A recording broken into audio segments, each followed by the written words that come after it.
Di tulad ng ibang Filipino community sa ibang bahagi ng Europa, Italianong pa sa Turin. Sa kabila nito, kinagigiliwan siya ng mga Pinoy parishioners.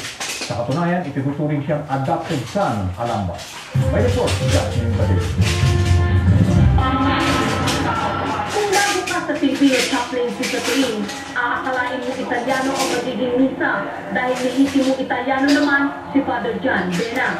Pero lingwahe man at kaibigan, Pinoy kung ituring si Father John. Naway, lagi na yun ang aim ko. No? Hindi nalimutan nila ang diwa ng pananampalataya ng Pilipinas. 13 taon na siyang chaplain ng Filipino community dito sa Turin. Napakaswerte ng mga Pilipino dito sa Turin at nagkaroon kami ng katulad ng mga Bena na maganda sa amin. Sa aming mga Pilipino, talagang siya ay nagpakaama talaga siya sa amin.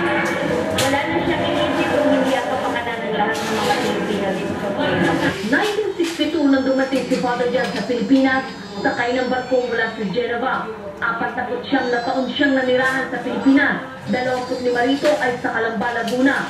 Kwento ni Father John, 23 simbahan sa Calamba ang kanyang naipatayo doon. Kaya naman, sa bisa ng resolusyon, bilang 370 na sangguniang bayan ng Calamba, idineklara siyang adopted son of Calamba. Dahil isinuring ni Father John na siya ay Calambeño. Tuwing bakasyon niya, ay umuwi siya sa Calamba para makasama ang mga kababayang minahal niya at nagmahal sa kanya. Para sa Balitang Europe, Jasmine Badilio, Turin, Italy.